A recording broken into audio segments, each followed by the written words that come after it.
introduciremos en la maravillosa epístola de Judas, que es nuestro penúltimo libro de la Biblia. Es más fácil de encontrarlo, ¿verdad?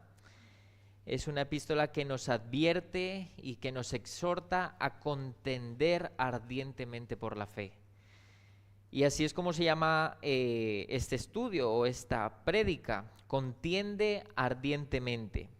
Vamos a estar reflexionando de los versículos 1 a 4, ya que solamente tenemos un capítulo, y vamos a hacer una introducción antes, ¿verdad? Entonces, Judas, ¿quién es el autor de Judas, no? Para descubrir el autor de la carta no es tan fácil solamente con leer el nombre. De hecho, Judá en hebreo o Judas en griego era un nombre súper común entre los judíos del primer siglo. Es igual de común que apellidarse aquí en España Fernández o García, para que nos situemos, ¿verdad? Pero entonces vamos a ver quién es este Judas, vamos a ver qué pistas nos da el mismo texto para poder llegar a una conclusión. Podemos ver, versículo 1, Judas, siervo de Jesucristo y hermano de Jacobo, a los llamados hermanos entre Dios y Padre y guardados para Jesucristo, misericordia, paz y amor os sean multiplicados. Aquí empieza dándonos la primera pista: Judas, hermano de Jacobo. Tenemos otro problema, hay un sinfín de Jacobos también en la Biblia, ¿verdad?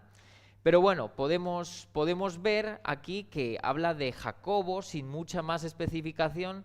Entonces posiblemente sea un Jacobo realmente conocido para la iglesia primitiva. Si hubiese sido un Jacobo un poco más desconocido, hubiese dado algún dato más. Pero este Judas era realmente conocido y se sabía que ese era el hermano de Jacobo. Entonces, ¿qué Jacobos vemos en la Biblia como candidatos para ser los hermanos de Judas? Podemos ver 4 como mínimo, ¿verdad?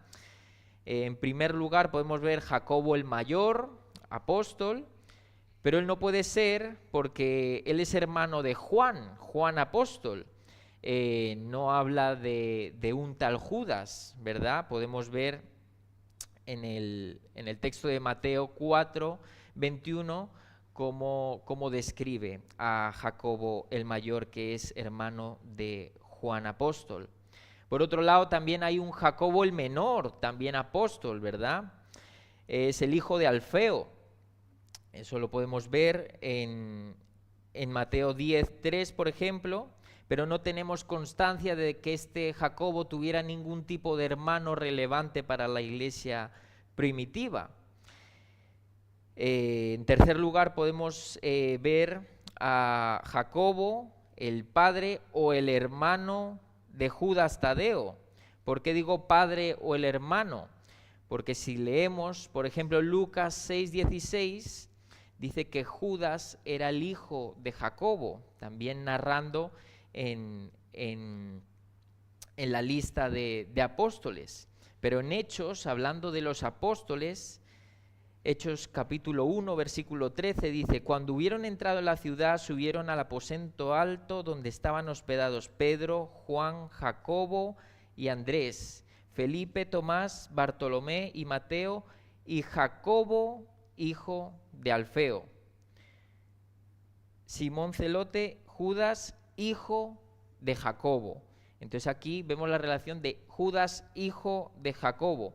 ¿Por qué vemos esta diferencia? Porque es que en realidad en el original a lo que se refiere es el de Jacobo. No especifica muy bien si es hijo o si es el padre. Pero independientemente de que sea hijo o padre, parece ser que este Judas no se identifica con los apóstoles.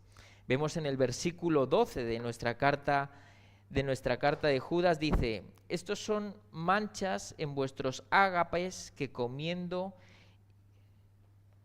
Un momento. Versículo 12. Judas...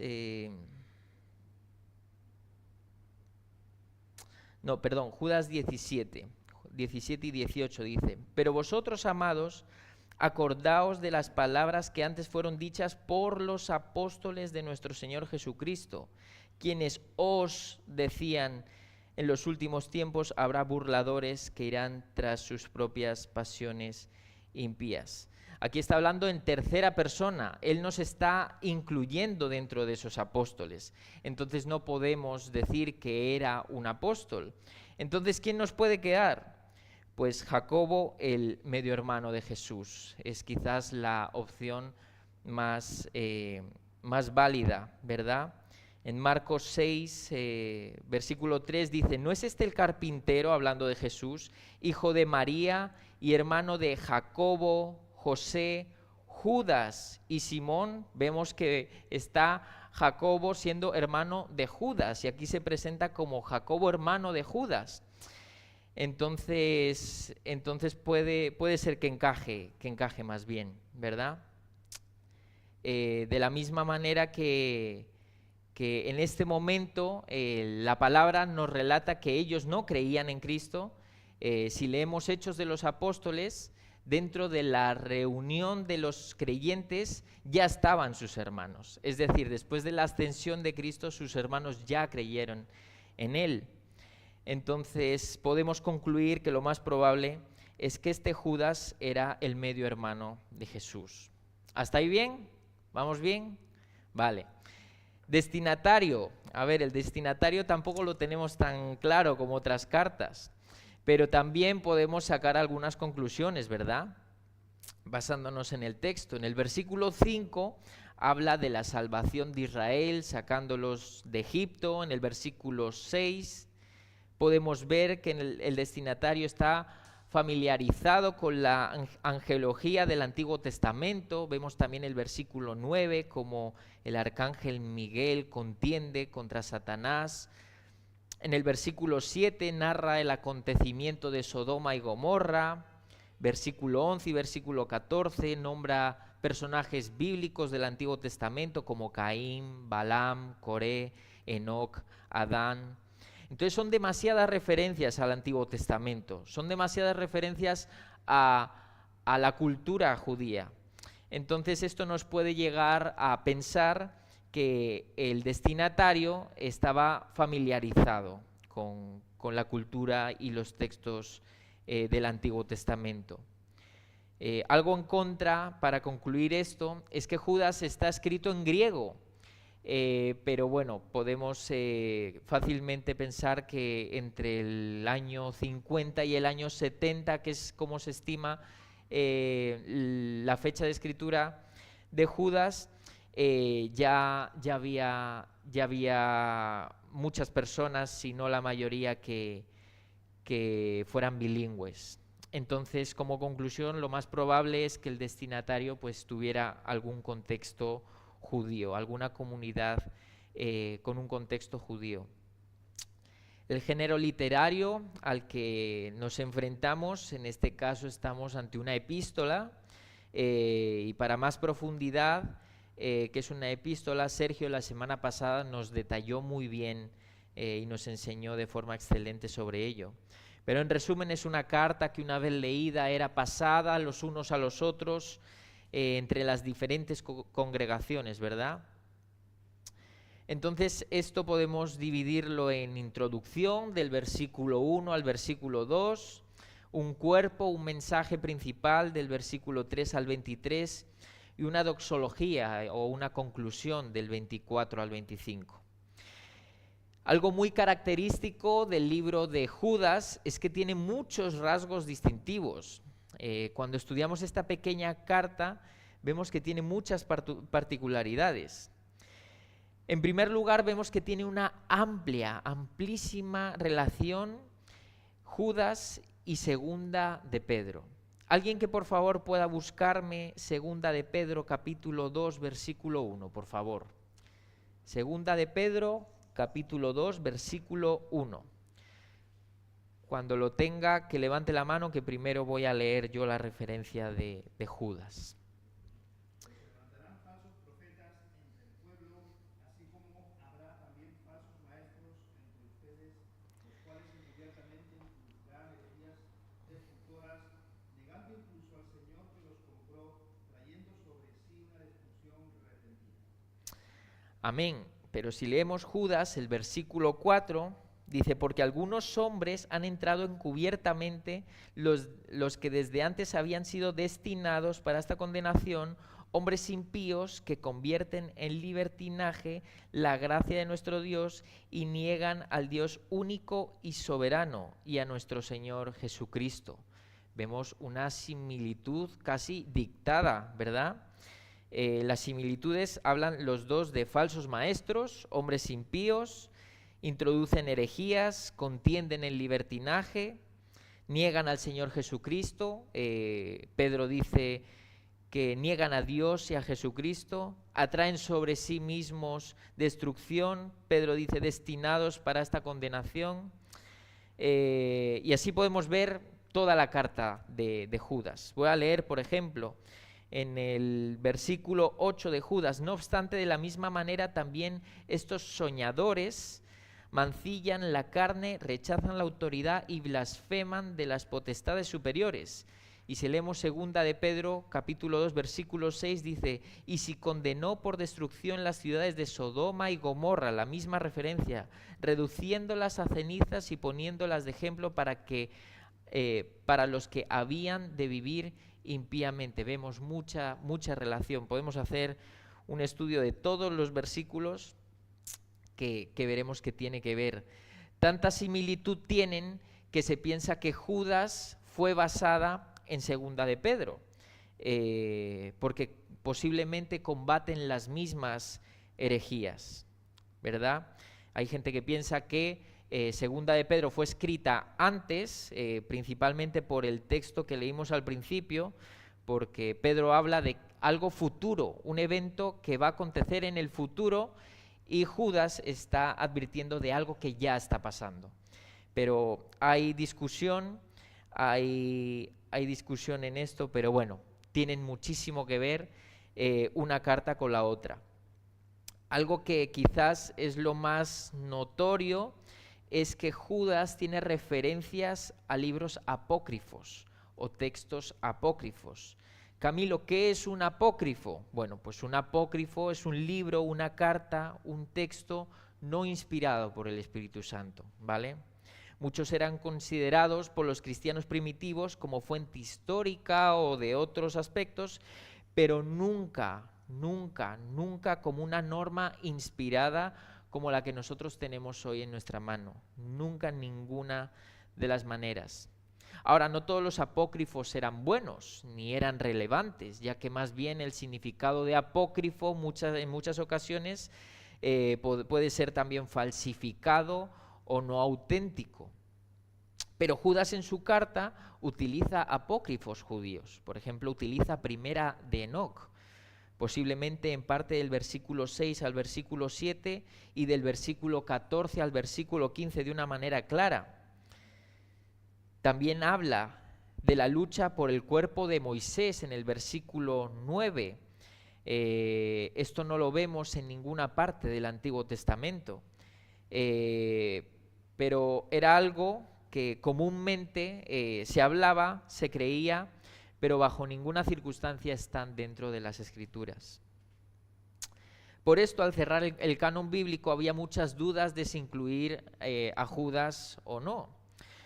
Pero algo que tenemos que tener claro para esto es que el contexto de Judas nombra esas citas posiblemente porque era algo que esos falsos profetas a los que se dirige o a los que quiere acusar posiblemente citaban todas esas cartas de una manera perversa. Podemos ver que de la misma manera que Pablo habla de tradiciones judías no canónicas en 2 de Timoteo 3:8 o citando poetas paganos en Hechos 17:28, ¿eso quiere decir que Pablo creía eso? No quiere decir que Pablo creía todo eso, pero sí de alguna manera se amoldó a lo que las personas que le iban a escuchar sabían de forma ilustrativa para predicar el evangelio de una forma más eficaz.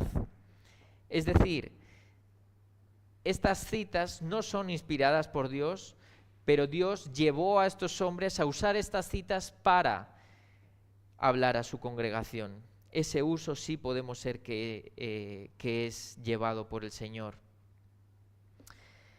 Entonces, ¿qué propósito tiene Judas en su carta?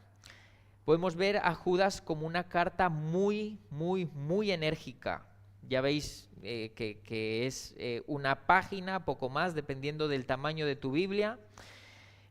Lo que quiere es urgentemente abrir los ojos de los cristianos en comunidades donde se estaban enseñando doctrinas destructivas y prácticas inmorales.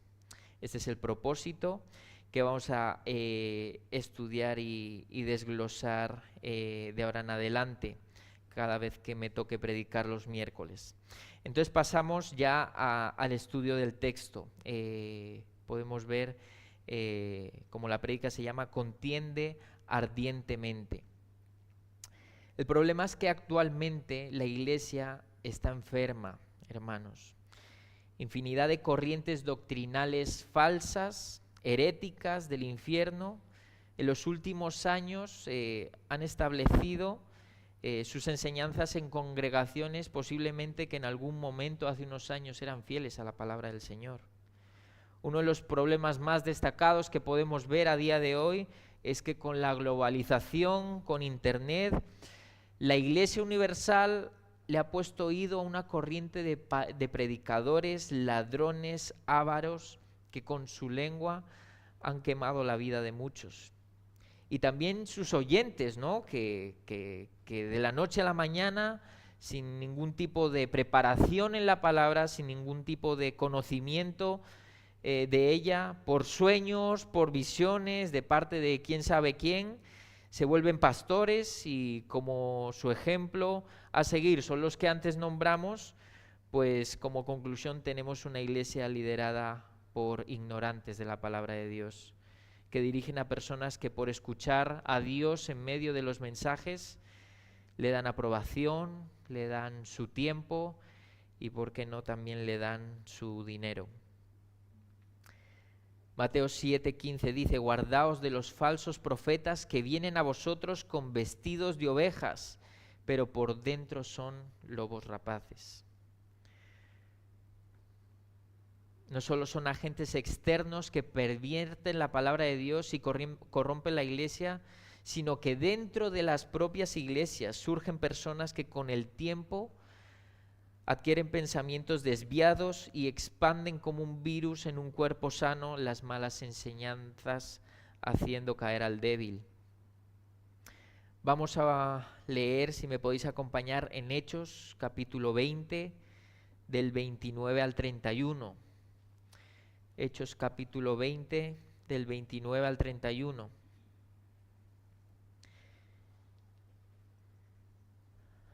Aquí está hablando el apóstol Pablo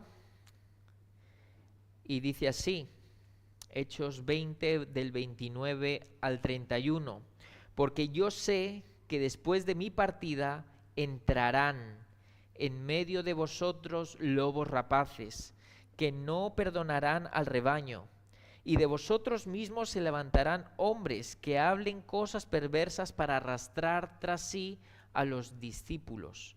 Por tanto, velad, acordándoos que por 3 años, de noche y de día, no he cesado de amonestar con lágrimas a cada uno.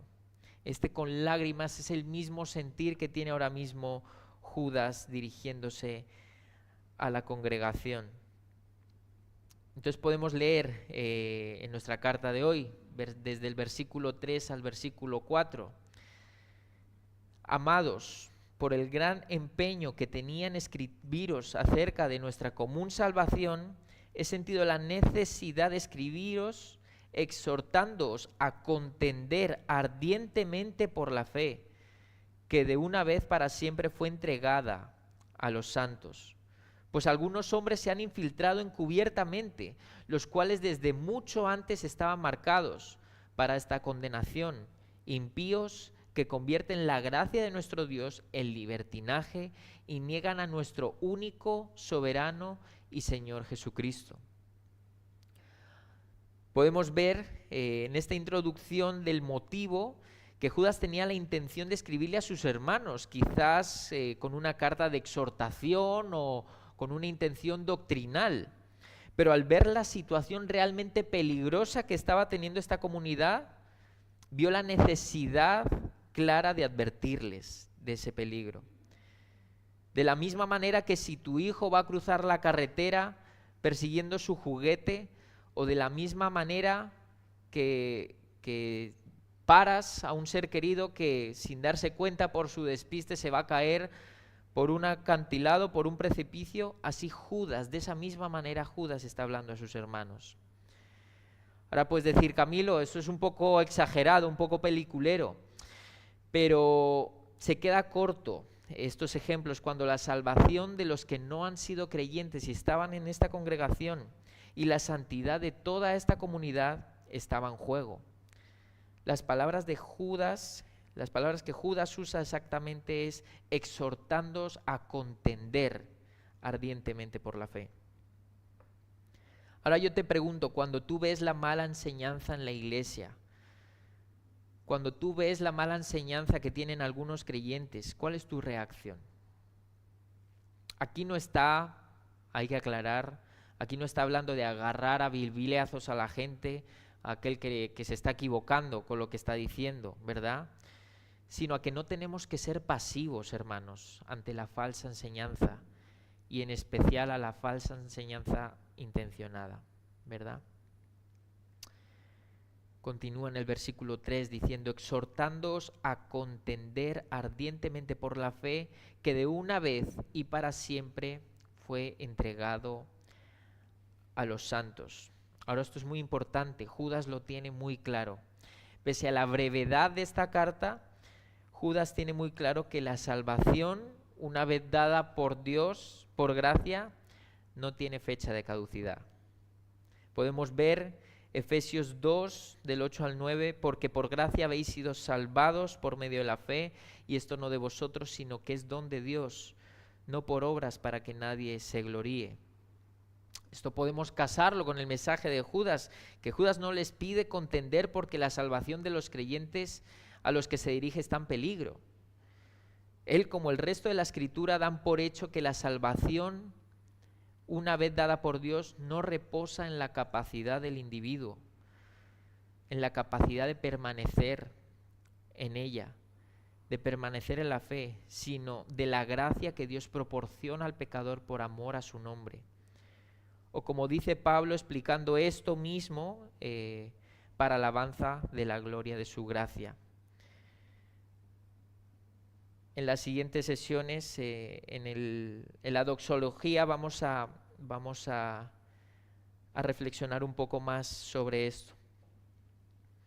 Que dice así, Judas 24 y 25 dice, y aquel que es poderoso para guardaros sin caída y para presentaros sin mancha en presencia de su gloria y con gran alegría, al único Dios nuestro Salvador, por medio de Jesucristo nuestro Señor, sea gloria, majestad, dominio y autoridad, antes de todo tiempo y ahora por todos los siglos. Amén.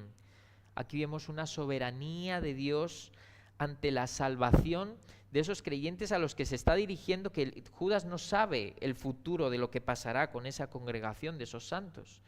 Si Judas se está dirigiendo a los santos, ya está diciendo que esa salvación va a ser eterna para ellos. Ahora, ¿de qué manera tú defiendes la fe para que no se manche la imagen de Cristo ni se perturbe el mensaje a los no creyentes? Ese es el tema. Cuando habla Judas de contender, habla de hacer frente, habla de lidiar fuertemente, habla de disputar ardientemente por el Evangelio que te ha dado paso hacia el perdón con Dios. ¿Acaso eso no es lo suficientemente valioso como para eso? Versículo 4 empieza, porque, bueno, depende de la versión, porque o pues. Esto quiere decir que aquí introduce la necesidad de tal urgencia. Primero nos está hablando de que tiene una urgencia muy grande y aquí dice el por qué.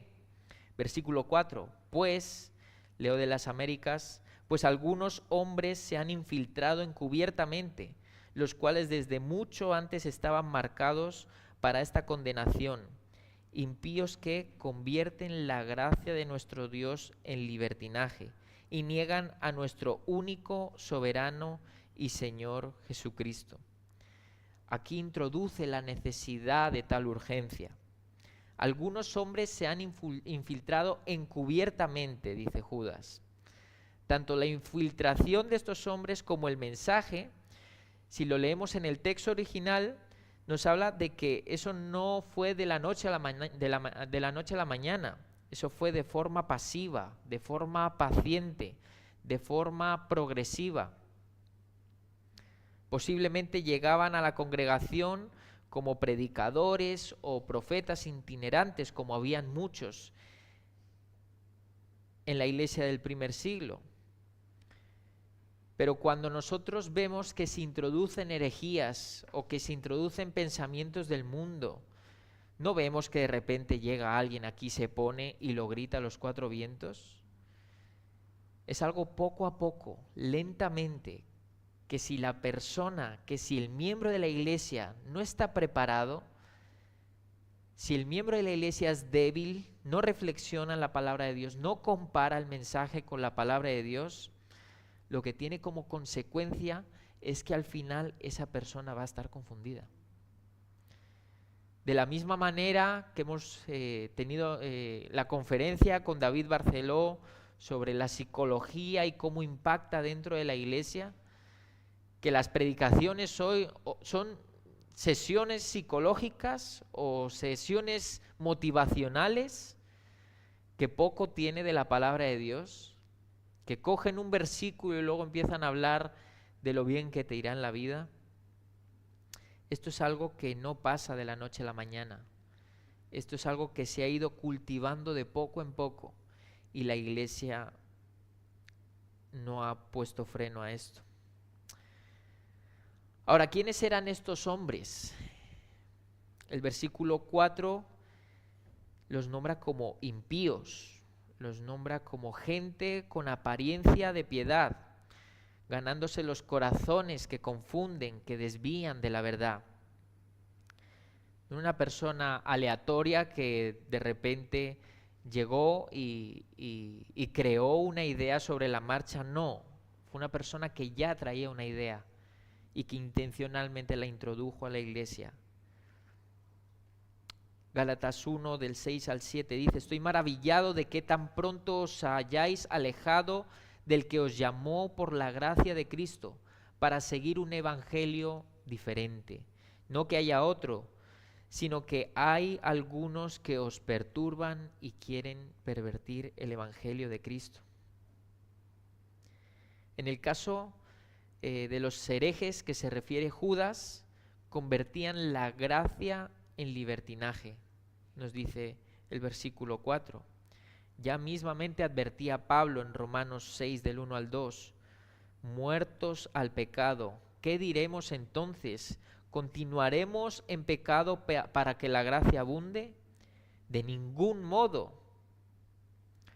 Nosotros que hemos muerto al pecado, ¿cómo viviremos aún en él? Aquí vemos cómo el evangelio no cambia. Aquí vemos cómo la palabra de Dios habla de un solo mensaje. Continúa Pablo en Romanos 6, versículo 6, sabiendo esto, que nuestro viejo hombre fue crucificado con él para que nuestro cuerpo de pecado fuera destruido, a fin de que ya no seamos esclavos del pecado.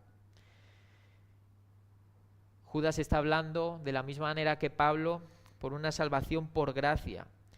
Quien es salvo por gracia vive cada día haciendo morir al pecado porque el Espíritu Santo reside en él y el Espíritu Santo es el que le lleva a hacer morir su pecado.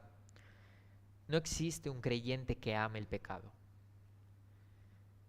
Si tú que me escuchas, de alguna manera hay un área en tu vida que realmente el Señor odia con todo lo profundo de su corazón, que su palabra condena claramente y tú no renuncias a ello, lo amas insistes en ello, quizás no podrías llamarte creyente verdadero.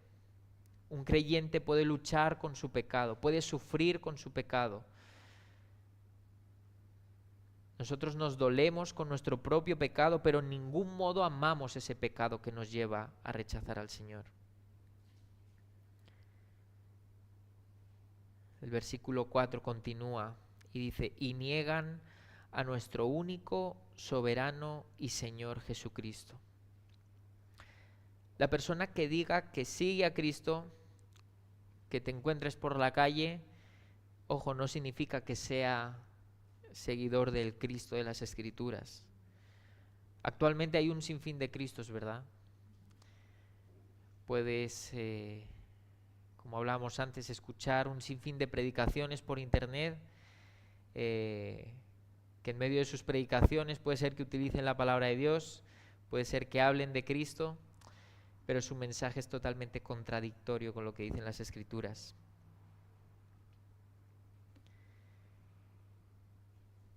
¿A qué Cristo es el que tú conoces?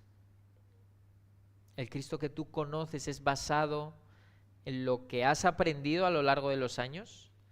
¿Es basado en lo que tu congregación por mucho tiempo ha predicado?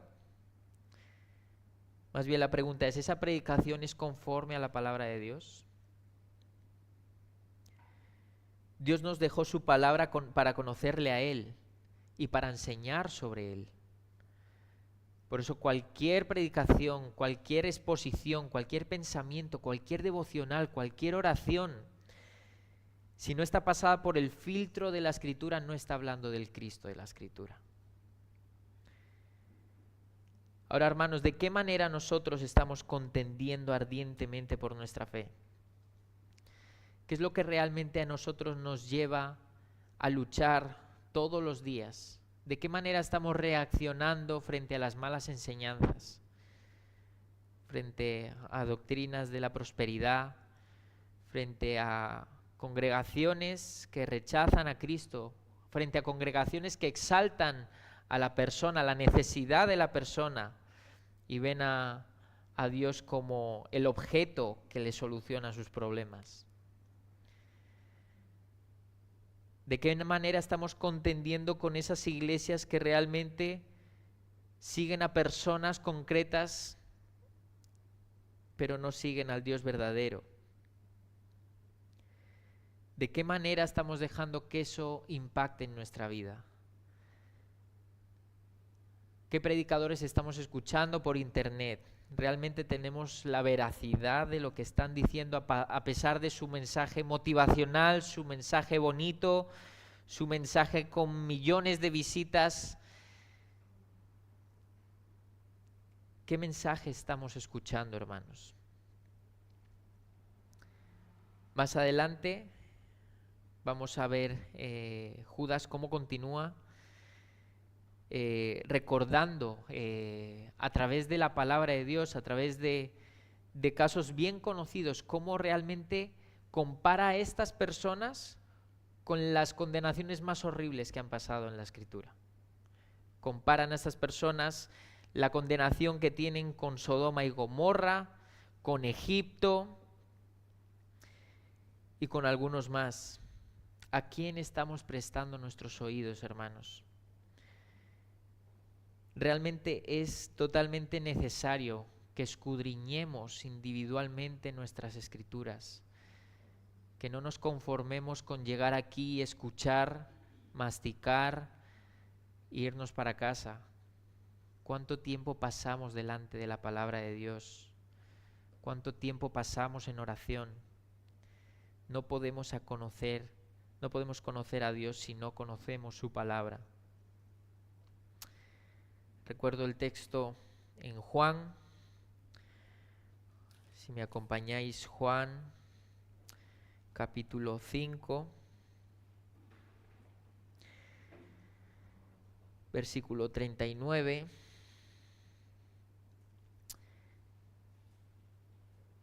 Es un pasaje que yo no sé cuántas veces hablé yo de él, pero pero todo me lleva a este pasaje.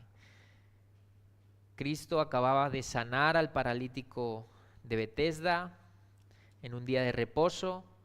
Los judíos fueron a condenar por sus tradiciones, por lo que ellos creían que era correcto. Ellos creían que estaban adorando a Dios realmente, como muchos actualmente. Pero ¿qué les dice Cristo frente a todo eso? Juan capítulo 5, versículo 39. Escudriñad las Escrituras, porque a vosotros os parece que en ellas tenéis la vida eterna, y ellas son las que dan testimonio de mí. Y no queréis venir a mí para que tengáis vida. El versículo 46 dice, porque si creyereis, le dice a los judíos, si creyeseis a Moisés, me creeríais a mí, porque de mí escribió él. El Dios que tenían estas personas no era el Dios verdadero. Era un Dios fruto de su religión, pero no era un Dios fruto de la teología sacada de la palabra de Dios. Si realmente estas personas hubiesen reflexionado en la palabra de Dios, no hubiesen prestado oídos a tantas y tantas personas que contradecían encubiertamente la palabra. Entonces, hermanos, realmente os animo a que veléis primeramente, a que veléis, que veáis la urgencia con la que Judas habla a esta iglesia, porque se trata del Evangelio, se trata del Evangelio para vida eterna, se trata del único puente que nos da camino al Padre, a la reconciliación con el Padre. Que veléis, que realmente no seáis pasivos ante las falsas enseñanzas, que realmente seáis activos, que no seáis pacientes, que luchemos por el Evangelio cada día de nuestras vidas. Amén. Vamos a orar. Padre Santo, en el nombre de Cristo Jesús, yo te quiero dar gracias, Señor, por esta congregación. Gracias, Señor, porque velamos, Señor, por estudiar tu palabra como tú la has dejado escrita, Padre. Ayúdanos, Señor, a estudiarla correctamente, Señor. Enséñanos a estudiarla correctamente, Señor. Y te doy gracias por fundamentos de la fe, te doy gracias por el curso de hermenéutica estudiando la Biblia. Te doy gracias, Señor, por todo lo que haces en esta congregación que tiene como único fin y como único objetivo entenderte y creer basándonos en lo que tú nos has dejado, Padre Santo. Señor, la iglesia es columna y baluarte de la verdad, Señor. Por lo tanto, ayúdanos, guíanos, Señor. Prende nuestro ser interior, Señor, para contender ardientemente, Señor, por esa verdad. Para contender ardientemente por tu palabra, Señor. Que no hagamos oídos sordos, Padre Santo, sino que realmente como representante, como defensores de la palabra de Dios, como miembros de una iglesia, Señor, que te conocen a través de ella, Señor, que realmente nos armes a través de tu palabra, Señor, para realmente conocerte como tú quieres que te conozcamos, Padre. Que no seamos como aquellos judíos que creían tener la verdad, pero estaban totalmente desviados, Padre. Que no seamos, Señor, como tantas corrientes que hay allá afuera, que realmente hay personas que creen que te adoran, Señor, pero están totalmente desviados de ti. Señor, que seamos como Moisés, en el monte, Señor, recibiendo tu ley directamente de ti. Y que no seamos como el pueblo abajo, Señor, que intentando glorificarte se inventaron un becerro basado en lo que sabían en Egipto. Padre Santo, cuida de tu congregación aquí representada y cuida del resto de congregaciones, Padre Santo, para que la iglesia de 2023, Señor, sea una iglesia que realmente te represente correctamente, Señor. Una iglesia, Señor, que te ame como tú quieres ser amado, Padre. Ayúdanos, Señor, a todos y cada uno de nosotros. En el nombre de Cristo Jesús. Amén. Amén. Muchas gracias, iglesia.